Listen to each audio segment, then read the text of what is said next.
Mel, it's good to see you. I'm trying to think when was the last time I spoke to you. It must have been a month and a half ago or something.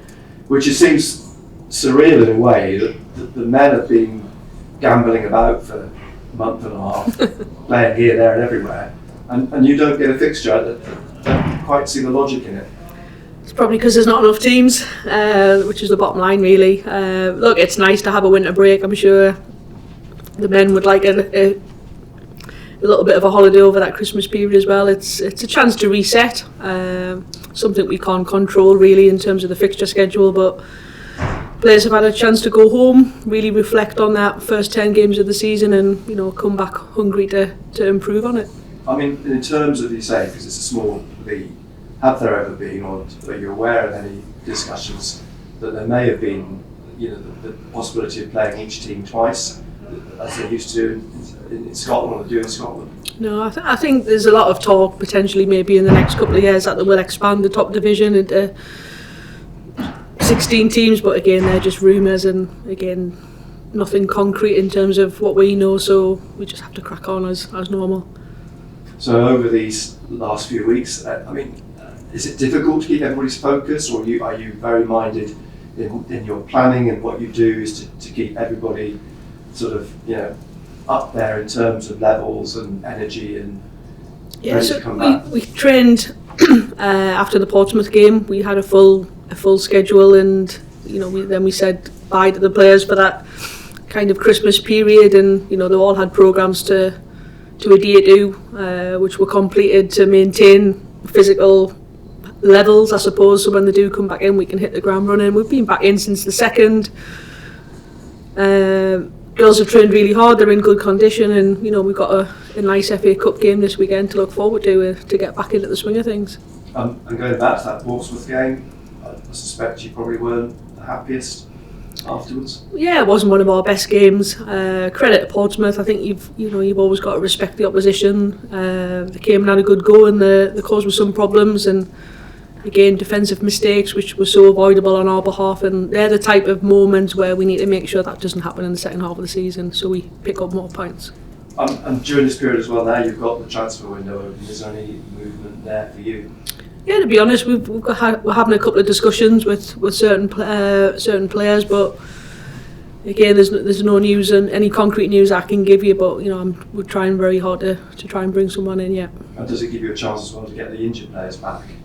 Yeah, they're progressing well. Brianna played 45 minutes for the PGA against Chelsea yesterday, so Brianna's now fully back into the first team fold. She'll be in the squad for the weekend at Exeter. So delighted. It came at an awful time, first game of the season for her, so she's put a lot of graft in over the months to get herself back. So it's just a case of now trying to build her up and build her minutes up, so she's ready to kind of start games. And so the cup this weekend, couldn't have picked a better month to go all the way down to down south. It's sunnier down south, isn't it? It's wetter. Yeah, they're going to be tough opposition. They're going well in the league. Got some really good forwards who score a lot of goals. But we've got to make the game about us and about what we want out of it, and the performance levels have got to be there, as we've been bitten before when they haven't been. So we've got to be at the races, and then we need a big performance and a result to kind of go into Southampton with as well. Because whichever way you look at it, you're a sculpt. You're going there. Exeter would love to get one over on you. Yeah, of course they would. I think you've always got to put yourself in the opposition's shoes in terms of what are they going to try and do to us, which we always do. But yeah, they're going to make a big occasion of it, and rightly so. They've got a championship team coming to town, and they're going to want to try and win the game. They've got home advantage, playing on a plastic pitch. They get a good crowd following. They're fan-owned, really passionate down there about the football, so we're looking forward to it.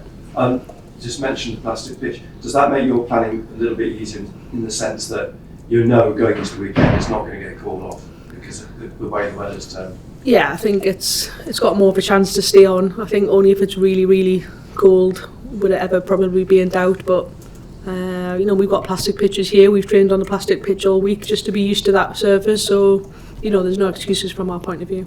There won't be the Mikel Arteta excuse of the different ball. No, but they are different. I get his point. They are very lighter. The girls actually prefer that FA Cup ball to the league ball actually. But yeah, there is a real difference in the balls. But yeah, no excuses from us. Ball to ball. Do you practice with that ball then? Yeah. Oh, good luck. Thanks. Didn't really know much about Exeter when the draw was made, and then you look at the table and they're doing really well in an incredibly competitive division actually, competing with Ipswich and teams. Yep. So is that something you've talked about with the players, that like don't assume that this is going to be a poor team? They're actually a very, very good side. Yeah, the players are fully aware of Exeter. We've done a lot of presentations this week, and 4 players were tasked over the Christmas period to research Exeter and deliver it back to their teammates, which they've done this week. So the level of detail that they've gone into has been very good. They've had a lot of information off the staff, so yeah, they're fully prepared as they are going into every game, and like I said, they are a good team, and we need to be able to perform at a good level to get into the next round, which is what we want to do. And it is a big game in that there is a financial incentive, not just in this game, but if you win it, you're probably going to get a good tie in the next round. There's guaranteed money even if you lose that game. There is a significance to this, isn't there? Yeah. For what the club wants to achieve. Yeah, exactly. It's important financially, but I think with the head coach's hat on, I think it's also important that if we win, we get another game, which therefore you have more momentum going from league game to FA Cup back to league game rather than a free weekend. So we want to stay in the competition as long as possible so we can carry form throughout the league campaign as well. And obviously when the FA Cup weekend comes around, there's always a debate about rotation, team selection, but I imagine for you it's very different because your players need minutes, and also because of the reasons we've explained. This is, in a lot of ways, every inch is important as a league game as well.